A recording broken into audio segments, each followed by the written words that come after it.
Mark సువార్త 10వ అధ్యాయము 46వ వచనం నుండి 52వ వచనం వరకు. వారు ఎరికో పట్టణమునకు వచ్చిరి. ఆయన తన శిష్యులతో బహుజన సమూహముతో ఎరికో నుండి బయలుదేరి వచ్చుచుండగా తిమాయి కుమారుడగు బర్తిమయి అని గుడ్డి భిక్షకుడు త్రోవ పక్కన కూర్చొని ఉండెను. ఈయన నజరేయుడైన యేసు అని వాడు విని, దావీదు కుమారుడా యేసు, నన్ను కరుణించుము అని కేకలు వేయి మొదలుపెట్టెను. ఊరక ఉండుమని అనేకులు వానిని గద్దించిరి, కానీ వాడు దావీదు కుమారుడా నన్ను కరుణించుము అని మరీ ఎక్కువగా కేకలు వేసెను. అప్పుడు యేసు నిలిచి వానిని పిలువుడని చెప్పగా, వారు ఆ గుడ్డివానిని పిలిచి, ధైర్యము తెచ్చుకొనుము, ఆయన నిన్ను పిలుచుచున్నాడు, లెమ్మని వానితో చెప్పిరి. అంతట వాడు బట్టను పారవేసి దిగ్గున లేచి యేసు నొద్దకు వచ్చెను. యేసు, నేను నీకేమి చేయగోరుచున్నావు అని వారిని అడగగా, ఆ గుడ్డివాడు, బోధకుడా, నాకు దృష్టి కలగజేయమని ఆయనతో అనెను. అందుకు యేసు, నీవు వెళ్ళుము, నీ విశ్వాసము నిన్ను స్వస్థపరచెను అని చెప్పెను. వెంటనే వాడు త్రోవన ఆయన వెంట చూపు పొంది వెళ్ళెను. అదే రీతిగా లూకా సువార్త 18వ అధ్యాయము 35వ వచనం నుండి 43వ వచనం వరకు అండి. ఈ 2 అధ్యాయాలు చదివినప్పుడు ఒక వ్యక్తి గురించి రాయబడి ఉంటుంది. ఆ వ్యక్తి పేరేంటి? గుడ్డి బర్తిమయి.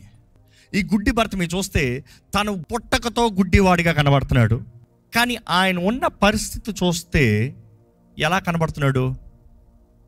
అడుక్కునోడుగా ఉన్నాడంట. తన పేరేంటి, తన బ్రతికేంటి, తన స్థితి స్థాయి ఏంటి, తన చేసే పని ఏంటి?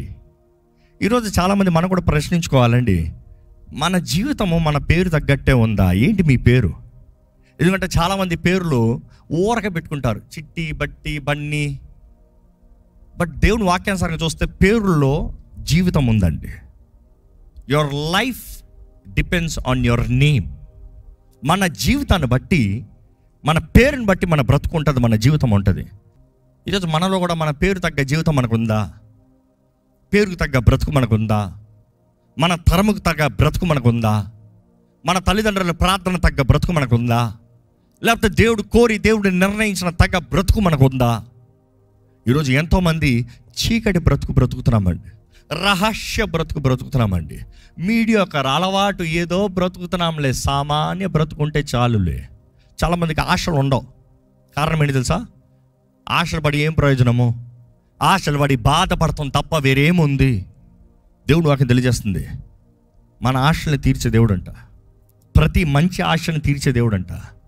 అంటే తండ్రిగా ఒక బిడ్డ ఎలాగైతే ఆశపడిన నిజమైన తండ్రి తీరుస్తానికి ఆశపడతాడో, దేవుడు కూడా మేలైనవి మనకు మంచివి, ఆయన చిత్తంలో ఉన్నవి మనకు అనుగ్రహించాలని ఆశపడుతున్నాడంట. ఏంటి మీ ఆశ? ఈరోజు చాలామందికి ఆశలు ఏంటి తెలుసా? పక్కనింటోడు చావాలి, వాడికన్నా వాడిని తొక్కి వాడి సీటు నాకు రావాలి. లేదండి, దేవుడు మిమ్మల్ని హెచ్చిస్తానికి ఇంకోటి తొక్కాల్సిన అవసరం లే. అవసరమైతే మీకు శూన్యంలో ఉండే సమస్తం చేసే దేవుడు మీకు ఒక ప్రత్యేకమైన స్థానాన్ని ఇచ్చి మిమ్మల్ని నిలబెట్టగలిగిన దేవుడు. God does not need to destroy another, only then you will lift up. No, ఇంకొకటి నాశనం అవుతనే కాదు. కానీ ఏంటి మీరు కోరేది? ఏంటి మీరు ఆశపడేది? ఎందుకంటే ఇక్కడ చూస్తే చాలామంది ఈ గుడ్డి బర్తిమయి బ్రతికే. ఎందుకంటే సహాయం ఎవరు లేరు, ఆదరించేవారు ఎవరు లేరు, బలపరిచేవారు ఎవరు లేరు, ఆదుకునేవారు ఎవరు లేరు. ప్రాముఖ్యమైన తరంగా కనబడుతుందేమో కానీ ఆ తరముకి ఆయనకి ఎవరు సహాయం లేరు. చివరికి ఎలాగ మిలిగాడంట? ఊరు బయట ఒక మూల కూర్చుని అడుక్కుంటున్నాడంట. ఎవరైనా ఆహారం పెడతారా? ఎవరైనా దయ చూపిస్తారా? ఈరోజు చాలామంది బ్రతుకు కూడా ఇదే. ఎవరైనా సహాయం చేస్తారా? ఎవరు ఏదైనా భిక్షం వేస్తారా? ఎవరు ఏదైనా దయని చూపించి కరుణ చూపిస్తారా?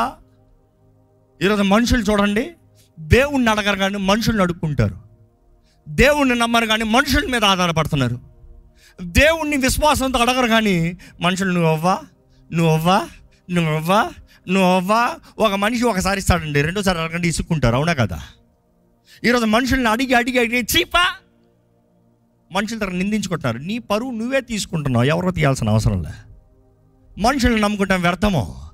దేవుని ద్వారా ప్రేరేపించబడితే నువ్వు వద్దన్నా కూడా నీ దగ్గర తెచ్చి పెడతారు. జ్ఞాపకం చేసుకోండి.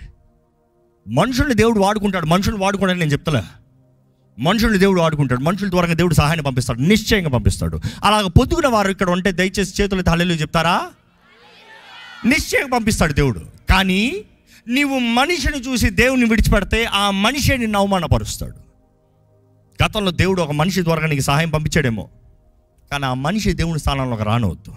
మనిషిని గౌరవించు, ప్రేమించు, కానీ ఆ మనిషి దేవుడు కాదు. ఆనర్ హిమ్, ఘనపరచు. దేవుడు నిన్ను వాడుకున్నాడు, దాన్ని బట్టి నీకు వందనాలు. నువ్వు దేవుని మాట విన్నావు కాబట్టి నువ్వు నాకు సహాయం ఇచ్చావు, కానీ నీవు దేవుడు కాదు. Let no man be a god. ఏ మనిషి దేవుడు అవనవద్దు. ఈరోజు చాలామంది అడుక్కున్న బ్రతికండి. ఎప్పుడు చూసినా మనుషులను అడుక్కుంటాం, మనుషుల సహాయాన్ని అడుక్కుంటాం. ఒక చోట చీ కుట్టించుకున్న తర్వాత ఇంకో చోట చీపోతాం. అందరూ చెవి కొట్టిన తర్వాత చివరి చేసే పని ఏంటి తెలుసా? ఒక మూల కూర్చుని ఉంటాం. ఈ గుడ్డి భరితమై పని కూడా అదే. ఒక మూల కూర్చుని ఉన్నాడంట. ఎవరిని ఏం అడుగుతానికి లేదు. ఎవరైనా దయ చూపిస్తే ఆ దారిపోయేవారు ఎవరైనా దయ చూపించి ఏదైనా వేస్తే ఆ రోజు బ్రతుకుపోతుంది. ఎప్పుడైనా జ్ఞాపకం చేసుకోండి. ఈరోజు చాలామంది దేవుడు అద్భుతాలు చేస్తాడన్నప్పుడు చాలామంది దేవుడు అనుగ్రహించే సహాయాన్ని విడిచిపెట్టి అద్భుతం జరగాలంట అని మౌనంగా కూర్చొని ఉన్నారు. ఎప్పుడైనా సరే ఒక విషయం జాగ్రత్తగా గమనించాలి. దేవుడు నీవు చేయగలిగింది ఏదైనా ఉంటే ఆయన చేయడండి. ఈ మాట అర్థం చేసుకున్నారా? నీవు చేయగలిగింది ఏదైనా ఉంటే దేవుడు నీకు చెయ్యడు.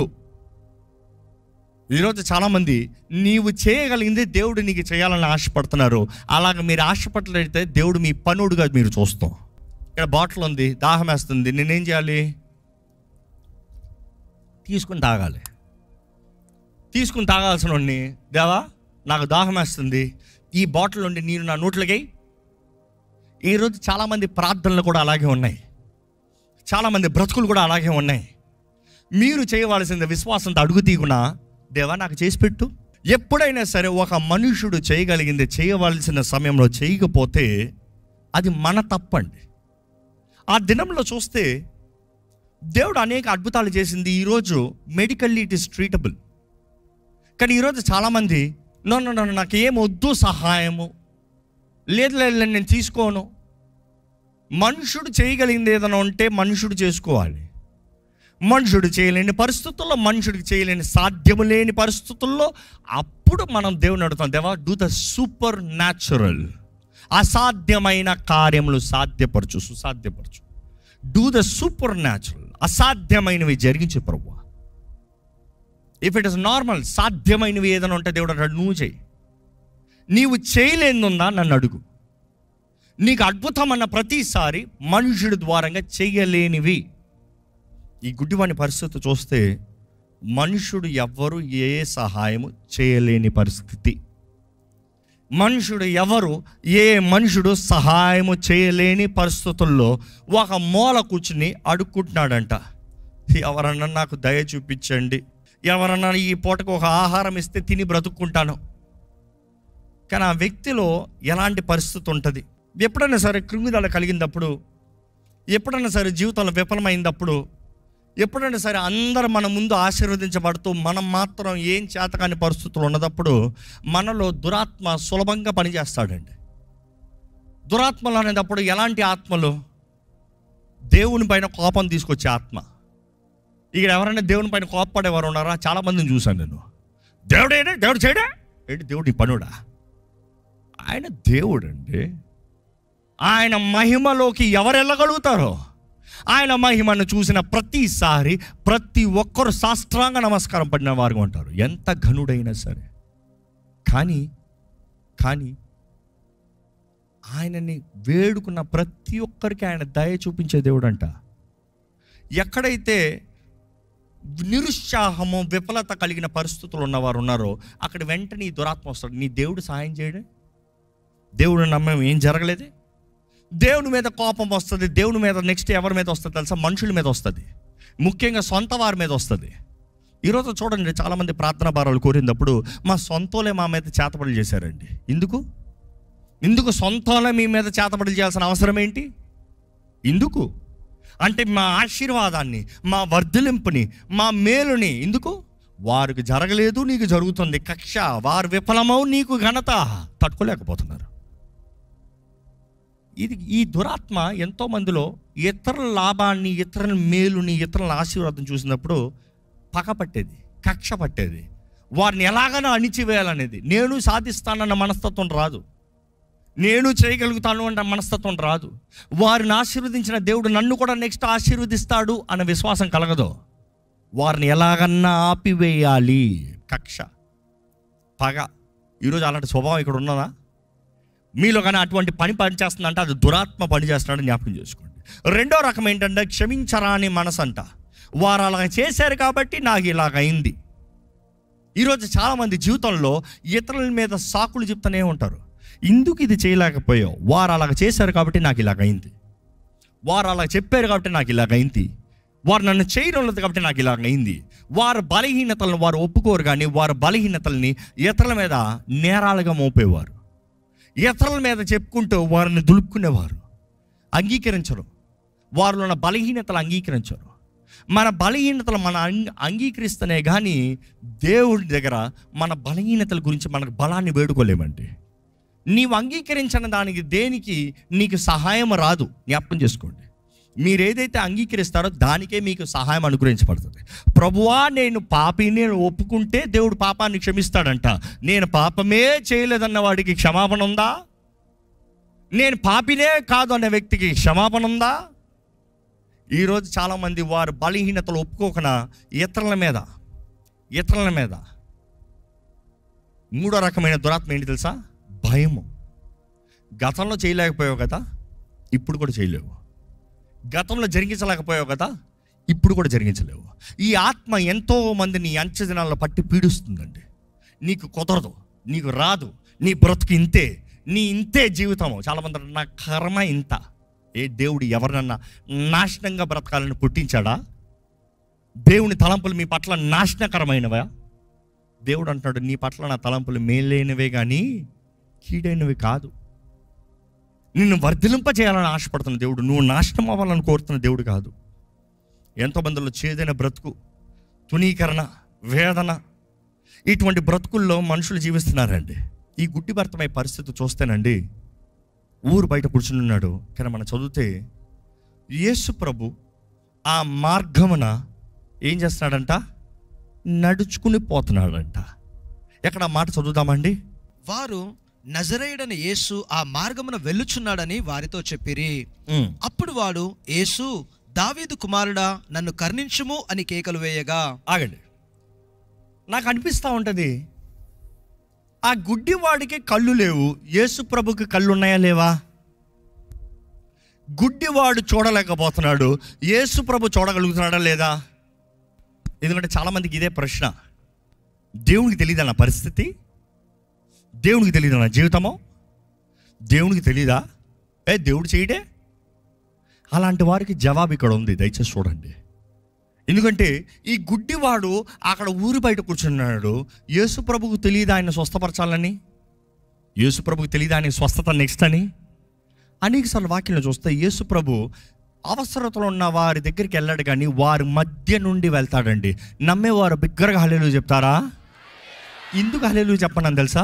అనేక సార్లు దేవుడు నీ దగ్గరికే రాడేమో, కానీ నీ ఉన్న స్థితిగతుల్లోకి ఆయన అడుగు పెడతాడండి. యేసు ప్రభు ఆ వ్యక్తి దగ్గరికి వెళ్ళలేదు, కానీ ఆ వ్యక్తి ప్రాంతంలో నడుచుకుని పోతున్నాడంట. యేసు ప్రభు నడిచిపోయే ప్రతిసారి అక్కడ సందడి ఉంటుంది. ఎందుకంటే యేసు ప్రభు వెళ్ళే ప్రతిసారి ఆయనతో పాటు 12 మంది శిష్యులు. 12 మంది శిష్యులు మాత్రమేనా? ఊరు ఆయనతో వెళ్తుంది. ఎంతోమంది అద్భుతాలు, ఎంతోమంది దీవెనలు, ఎంతోమంది జీవితాల కార్యాలు, వారందరూ ఘనతతో హడావిడి. ఒక మనిషి వెళ్తాడంటే పక్కన మార్చింగ్ మొత్తం ఊరు నడుచుకుని వెళ్తుంది. కానీ గుడ్డి భర్తమై విన్నాడంట. అంటే ఒకసారి ఆలోచించి చూడండి, గుడ్డి భర్తమైకి చూపు లేదు, కానీ ఏం చేయగలుగుతున్నాడు? వినగలుగుతున్నాడు. గుడ్డి భర్తమై చూడలేకపోతున్నాడు, కానీ వినగలుగుతున్నాడు. ఈ మాటతో ఒకసారి అవుతే మీ జీవితంలో మీరు కొన్ని చూడలేకపోతున్నారు, కానీ దేవుడు అడుగుతున్నాడు, నువ్వు వినగలుగుతున్నావా? నీవు చూడలేకపోతున్నావు, కానీ నువ్వు వినగలుగుతున్నావా? దేవుని వాక్యం చెప్తుంది, వినటం వలన ఏం కలుగుతుంది? విశ్వాసము. దేవుని వాక్యం వినటం ద్వారా విశ్వాసం కలుగుతుందంట. దేవుడు అంటున్నాడు, నువ్వు వింటే పర్వాలేదు, నువ్వు చూడకపోయినా నిశ్చయంగా చూడగలిగిన అవకాశం ఉంది, కానీ వింటున్నావా? ఎందుకంటే ఈ గుడ్డి భర్తమై వారి మధ్య నుండి యేసు ప్రభు నడుచుకుని పోతా ఉంటే వింటున్నాడు, అడుగుతున్నాడు పక్కన, ఎవరు? అదే మొదటిసారి విన్నట్టుగా కనబడదు. ఎందుకంటే యేసు ప్రభు అనేక సార్లు ఆ ప్రాంతంలో ఊరు లోపటికి ఊరు బయటికి వచ్చి పోతున్నాడు. మొదటిసారి విన్నాడేమో, ఏంటి అంత హడావిడి? నజరేయుడని యేసు వెళ్తున్నాడంట. ఏంటి అంత హడావిడి? నజరేయుడని యేసు దాటుకుని పోతున్నాడంట. ఏంటి ఆయనలో ప్రత్యేకత? ఎందుకు ఇంత గోల ఆయన చుట్టూ? ఆయన అద్భుతాలు చేస్తాడంట, చచ్చినోడిని లేపుతాడంట, అనారోగ్యస్తులను ముట్టి స్వస్థపరుస్తాడంట, కుంటోళ్ళకి కాలు ఇస్తాడంట, గుడ్డోళ్ళకి కళ్ళా ఇచ్చాడా? నిజంగానే ఇచ్చాడా? అయితే ఇంకోళ్ళకి చేశాడా?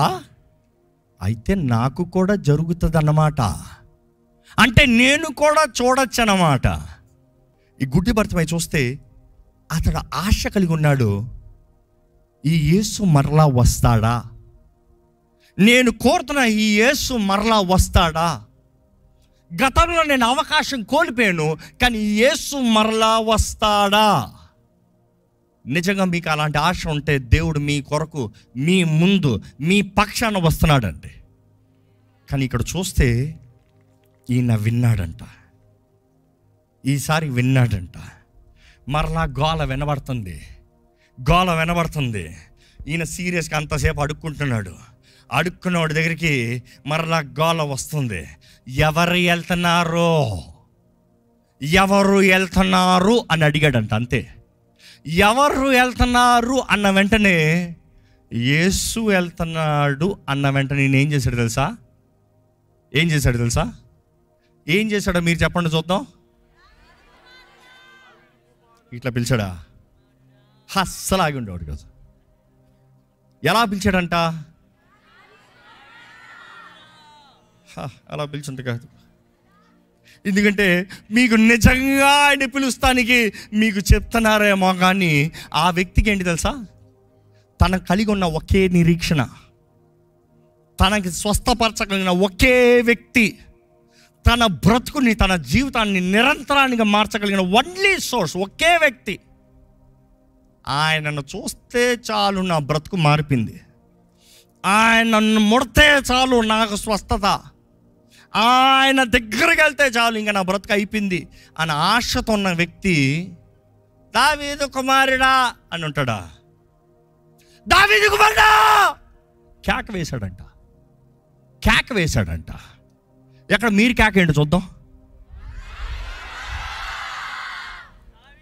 నెక్స్ట్ ఏమంటున్నాడు?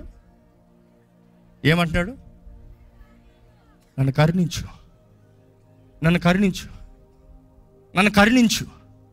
ఎంతమంది నిజంగా ఆయన కరుణను అడుగుతున్నారండి? హల్లెలూయా చెప్తారా? ఆయన కరుణను వేడుకోవాలంట. ఆయన నీ ముందు నుండి వెళ్తున్నాడు, కానీ నీకెంత కావాలి ఆయన తాకుదల? నీకెంత కావాలి ఆయన కరుణ? నీవు ఎంత నమ్ముతున్నావు నన్ను కరుణించే దేవుడు? దేవా, నువ్వు కరుణిస్తే చాలు నా బ్రతుకు మారిపోతుంది అయ్యా, నీవు కరుణిస్తే చాలు నా జీవితము మారిపోతుంది ప్రభువా. ఆయన కేక వేస్తున్నాడంట, దావీదు కుమారుడా నన్ను కరుణించు. కానీ ఎప్పుడైతే కేక వేస్తున్నాడో మనం వాక్యం చదివితే ఏం కనబడుతుంది తెలుసా? పక్కన ఉన్నవారు మీరు కేక ఏంటని చెప్తారు. రెడీ, 1 2 3.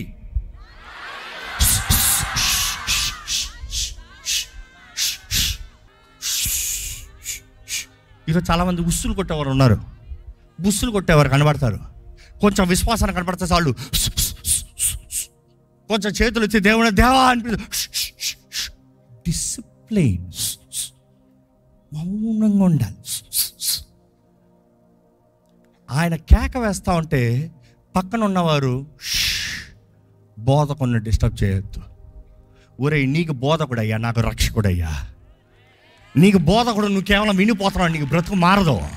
నాకు రక్షకుడు, నా బ్రతుకును మార్చే దేవుడు, నా కొరకు సర్వం చేయగలిగిన దేవుడు. ఈరోజు ఏ రీతిగా చూస్తున్నాడు? బోధకుడిగా చూస్తున్నారా, రక్షకుడిగా చూస్తున్నారా? ఎందుకంటే ఈ లోకంలో కూడా చాలామంది యేసుని బోధకుడిగా చూస్తున్నారు.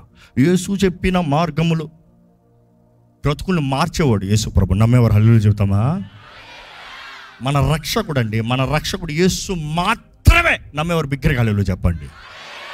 యేసు కూడా మార్గం అంట. నో, నేనే మార్గము, నా ద్వారా తప్ప ఎవ్వరూ తండ్రి దగ్గర చేరలేరు.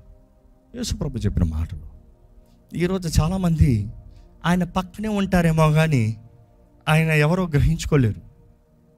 కానీ ఈ వ్యక్తి విన్నదాన్ని బట్టి గ్రహించుకున్నాడు. ఈ సమయంలో దయచేసి స్థలంలోంచి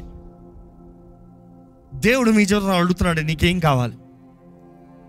తల నుంచి విశ్వాసంతో దేవుడు అడుగుతున్నాడు మిమ్మల్ని, మీకేం కావాలో అడగండి. మీరు చెప్పండి మీకేం కావాలో. దేవుని సన్నిధిలో ఎప్పుడు నోరు ఎప్పలేదేమో, స్వరం ఎప్పలేదేమో, మీ పక్కన ఉన్న ఎవరున్నారో మర్చిపోండి. మీ బ్రతుకుని మార్చి, మీ గతాన్ని తుడిచివేసి సమస్తము నూతన పరిచే దేవుడు ఉన్నాడండి. ఆయనకు అసాధ్యమైంది ఏది లేదు. ఆయన నూతన కార్యములు చేసే దేవుడు, ఆయన అద్భుతాలు చేసే దేవుడు, ఆశ్చర్యములు జరిగించే దేవుడు. ఆయనకు అసాధ్యమైంది ఏది లేదు, ఏది లేదు, ఏది లేదు. నా దేవునికి సమస్తము సాధ్యమే. నీవు ఎరిగొన్నావా? నీవు చెప్పగలుగుతున్నావా? నేను ఎరిగొన్నానయ్యా, నువ్వు నమ్మదగిన దేవుడు. నీవు చెప్పగలుగుతున్నావు, నేను ఎరిగొన్నాను ప్రభా, నువ్వు అద్భుతాలు చేసే దేవుడు. నేను ఎరిగొన్నాను ప్రభా, నువ్వు ముట్టే యెహోవా రాఫావయ్యా, నువ్వు స్వస్థపరిచే దేవుడు. నా చేదైన జీవితాన్ని బాగు చేసే దేవుడు, నా బ్రతుకుని మార్చే దేవుడు. యెహోవా రాఫా, నా జీవితాన్ని మార్చేయ్యా. మారానే మధురంగా మార్చేదేవా, మారాలాగుందయ్యా నా బ్రతుకు. నువ్వు మార్చు ప్రభువా, మార్చు ప్రభువా, నా బ్రతుకుని మార్చు ప్రభువా. నాకు కావాల్సిన విడుదల దయచేయి, నాకు కావాల్సిన విడుదల దయచేయి. ఏంటి మీ బంధకాలు? అడగండి విడుదల. ఏంటి మిమ్మల్ని కట్టిపెట్టినవి? ఏంటి మీ జీవితాన్ని పాడు చేస్తున్న కార్యాలు? అడగండి, రక్షకుడిని అడగండి. రక్షకుడు ఉన్నాడు మనకి, యేసు ప్రభు. ఆయన నామంలో మనకు రక్షణ. ఆయన వెల చెల్లించాడండి. ఆయన రక్తము ద్వారంగా మనల్ని శుద్ధీకరించి ఆయన సొత్తైన ప్రజలుగా, రాజులైన యాజక వంశంగా, ఆశ్చర్యకరమైన వెలుగులో నడుచువారుగా, ఆయన వాగ్దానము చేసినట్టుగా, ఆయన నిర్ణయము చొప్పున ఆయన రాజ్యములు ఆయనతో పాటు నిరంతరం ఉండువారుగా దేవుడు నిలబెట్టాలని ఆశపడుతున్నాడు. దేవా, మా మధ్యలో నువ్వు సంచరిస్తున్నావు. వందనంలో అయ్యా, వందనంలో ప్రభా, నువ్వు ఆశ్చర్యకరాలు చేసే దేవుడు అయ్యా. ఇదిగో నీ బిడ్డలు ఇప్పుడు కేక పెట్టేటప్పుడే, ఇప్పుడు పిలిచేటప్పుడే, ఇప్పుడు ఏడుస్తూ ప్రభువా అని పిలిచేటప్పుడే, ఎవరెవరైతే నిన్ను పిలుస్తున్నారో వారిని కరుణించయ్యా, కరుణ చూపి ప్రభువా. అడగండి, దేవా నాకు కరుణ చూపి, నా కుటుంబం పైన కరుణ చూపి, నా జీవితంలో కరుణ చూపి. అడగండి, దావీదు కుమారుడా నన్ను కరుణించు. బిక్కరగా కేక వేయండి, దావీదు కుమారుడా నన్ను కరుణించు. కేక వేయాలి, మీ కేక రావాలి. దావీదు కుమారుడా నన్ను కరుణించు, దావీదు కుమారుడా నన్ను కరుణించు. ప్రతి ఒక్కరు నిజంగా కోరినట్లయితే బిక్కరగా కేక వేయండి, నన్ను కరుణించు, దావీదు కుమారుడా నన్ను కరుణించు. ఎంతగా కోరుతున్నారు, ఎంతగా కోరుతున్నారు, ఎంతగా ఆశపడుతున్నారు. అడగండి, దావీదు కుమారుడా నన్ను కరుణించు. అలాగే మన చప్పట్లు కొట్టి దేవుడు నామని మహిమపడుతున్నామండి. చాలిన దేవుడు, మనకి ప్రేమ చూపించి నూతన అవకాశాలు ఇచ్చే దేవుడు, జీవితాన్ని మార్చే దేవుడు అండి. మీ బ్రతుకుని మార్చే దేవుడు, మీ జీవితాన్ని సాక్షిగా మార్చే దేవుడు, మీ జీవితంలో నూతన కార్యాలు జరిగించే దేవుడు. వందనములయ్యా. ఈరోజు ఇక్కడ ఉన్న ప్రతి ఒక్కరిని చూడయ్యా, ప్రతి ఒక్కరిని చూడయ్యా, ప్రతి ఒక్కరిని పేరు పేరు నన్ను వేరుకున్నట్టు. ఆనాడు ఆ గుడ్డి భర్తమై కొరకు ఆ ప్రాంతంలో వెళ్తూ తన విశ్వాసముకు తగినట్టుగా తనకి స్వస్థతనిచ్చావయ్యా, దృష్టినిచ్చావయ్యా, జీవితంలో ముందుకెళ్ళే భాగ్యాన్ని ఇచ్చావు ప్రభా. ఈరోజు ఇక్కడ ఉన్న నీ బిడ్డలను చూడు ప్రభా, ఎటువంటి పరిస్థితుల్లో నన్ను విరిగొన్నావు. విరిగిన స్థితి, విరిగిన బ్రతుకు, చేతకాని బ్రతుకు, ఓటమి కోల్పోయే బ్రతుకు, నిరుత్సాహంతో కృంగిప్పి ఎవరి దగ్గర తల చూపిలేని బ్రతుకు, గొప్ప ప్రారంభమైన కానీ ఇప్పుడు కృంగిదలతో ఉన్నవారిని చూడు ప్రభా. ఈరోజు విశ్వాసంతో నీ సన్నిధిలోకి వచ్చి ప్రార్థనతో ఏకీభవిస్తూ వారి జీవితాన్ని నీ చేతులకు సమర్పించిన వారిని చూడు ప్రభా. గత సంవత్సరములంతా మిడతలు తినివేసేయేమో కానీ ఇదిగో ప్రభా, నీ వైపు తిరుగుతూ నీ సహాయాన్ని వేడుకుంటూ నీ పాదాలు పట్టుకుంటున్నాం. వీరి జీవితంలో ఈ సంవత్సరంలో అత్యధికమైన విజయము కలుగునుగా కాడు ప్రకటిస్తున్నాను. నీ బిడ్డల జీవితంలో ఇంక ఓటమి కాదు ప్రభా, అవమానము కాదు ప్రభా, మనుషుల్ని ఆశ్రయించే బ్రతుకు కాదు ప్రభా. నీవు శక్తినిచ్చే దేవుడు, నువ్వు సమయాన్ని ఇచ్చే దేవుడు, నువ్వు అవకాశం ఇచ్చే దేవుడు, సమస్తము నూతనపరిచే దేవుడు. ఈరోజు నీ బిడ్డలకు అవసరం దృష్టి దయచే ప్రభా, దృష్టి దయచే ప్రభా. దృష్టి లేక నా ప్రజలు నశించిపోతున్నారన్నావై. ఎంతో మందికి నువ్వు వారి కొరకు కలిగి ఉన్న తలంపులు, కార్యాలు, ప్రణాళికలు ఎరగని వారుగా ఏదో సామాన్యమైన బ్రతుకుతూ ఏదో ఇదే జీవితమలే అని అడుక్కున్న బ్రతుకులో, అడుక్కుని తినే బ్రతుకుల్లో బ్రతుకుతున్నారు. కానీ ఏ ఒక్కరు అలుపులు కాదే నీ దృష్టి. నీ రక్తంలో కడగబడిన మేము ఘనులమే ప్రభువా. నీ రక్తంలో కడగబడిన మేము పరలోక రాజ్య వారసులమే ప్రభువా. నీ రక్తంలో కడగబడిన ప్రతి ఒక్కరు దేవుని బిడ్డలమని మేము నమ్ముతున్నామయ్యా. వీడికి, శాపానికి, అవమానానికి, దుఃఖానికి, ఏ చీకటికి మా మీద అధికారం లేదు. ఈరోజు ఈ వాక్యం వింటూ ఎవరెవరైతే వారి జీవితంలో నీ చేతుల్లో సమర్పించుకున్నారు, వారి జీవితంలో వెలిగించు, నీ మహిమ కొరకు నిలబెట్టు. ఈ సంవత్సరము వేగముగా వెళ్ళాలయ్యా. గతంలో చేయలేని కార్యములని వేగంగా స్వతంత్రించుకోవాలి ప్రభా. Super natural speed, the year of speed, అతి వేగంగా సాధించాలి ప్రభా. మనిషి ద్వారా సాధ్యపరచలేని దేవుని ద్వారా సాధ్యమని నమ్ముతున్నాము ప్రభా. ఏరియా మీదకి నీ ఆత్మ దిగి వచ్చినప్పుడు రథాల కన్నా వేగంగా పరిగెత్తాడు ప్రభువా. అటువంటి రీతిగా నీ బిడ్డలు సమస్తములో అత్యధికమైన విజయం ఈ సంవత్సరంలో అతి వేగంగా నీ బిడ్డలకి కలుగునుగా కాని ప్రకటిస్తున్నాను. ఏ శత్రువు వీరిని పోరాడుతున్న వీళ్ళదు, ఎటువంటి శత్రు సమూహము వీరి విరోధం వచ్చినా కూడా యేసు నామములో ప్రతి ఒక్కరికి జయము కలుగునుగాక. జయధ్వనితో నీ బిడ్డలు బ్రతకాలి ప్రభా. వీరికి తన ఆత్మ మమ్మల్ని యాతన వీల్లేదు. శక్తియు, ప్రేమయు, ఇంద్రియ నిగ్రహం నీ పరిశుద్ధ మాలో నుండి మమ్మల్ని బలపరిచి మమ్మల్ని నడిపించాలని వేడుకుంటూ నజరేయుడైన యేసు నామములో అడిగి వేడుచున్నాము తండ్రి, ఆమేన్. బిగ్గరగా ఆమేన్ చెప్తామా అండి?